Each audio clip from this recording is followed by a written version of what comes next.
Of course, let's start with Lamon at McDo Evia. So guys, if you present your loyalty card dito sa branch na to, meron silang 5% off.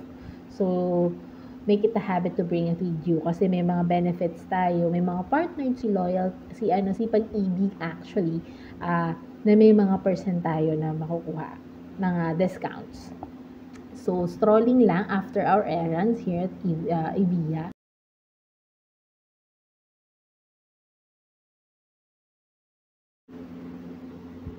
Okay guys, the daily routine is of course biyahe. Wala po tayong sasakyan. So talagang magbibiyahe lang tayo. I'm riding a Guardian. It's a minibus from Dasma to MOA. So yun yung usual route ko. And then walking for a few minutes. And then have a quick visit to the medical city and got to see their new attraction. If I'm not mistaken, this is a 3D aquarium. Unboxing time! Good morning! Today is my day off. And as you can see po, may pinapakailaman tayong package.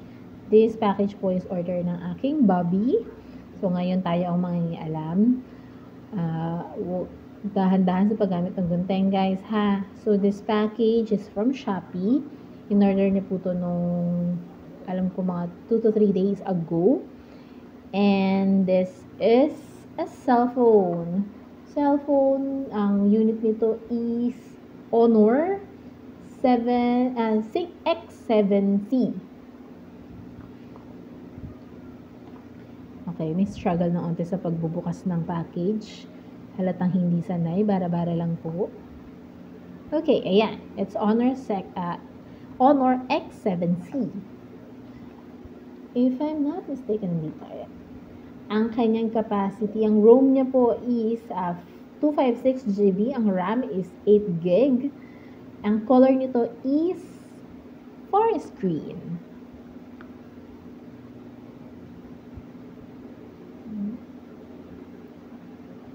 Ayan. Together po ito with yung pansundot para dun sa SIM card and with free casing siya na clear and then with charger. Now, let's see. Ayan, itsura po niya. Maganda siya guys. I love it. Parang gusto ko rin tuloy umorder. Kaya lang okay pa yung phone ko. Yan. Thank you guys.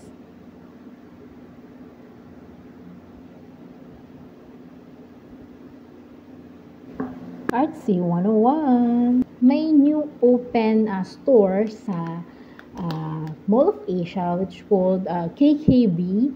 It's a Chinese brand na parang siyang Miniso din.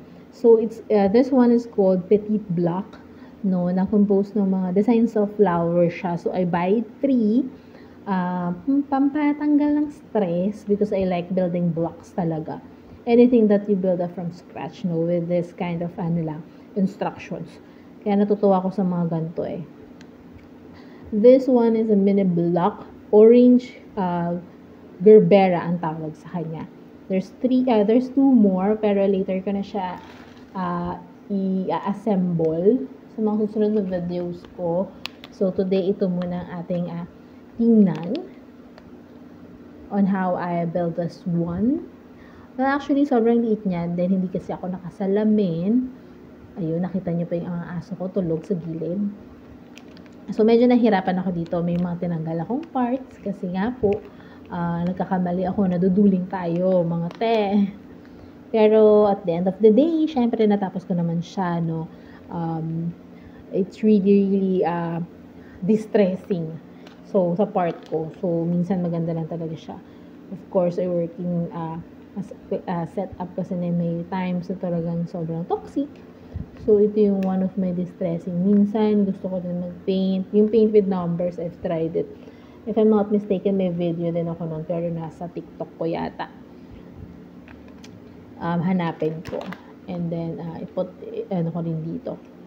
Lagay ko rin. Dito yung mahihirap yung medyo maliliit talaga kasi meron kang i-connect dito. Especially yung stem na yan. May maliliit na part dyan. Pero awa ng Diyos, natapos ko naman siya. So, ayan na yung medyo nakikita mo na yung ano niya, itsura niya.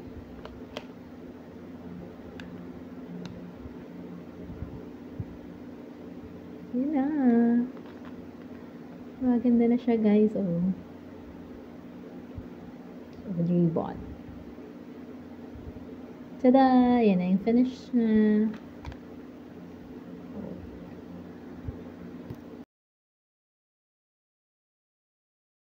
Ayan, guys. Another hobby of mine. Mag-pawn shop hopping.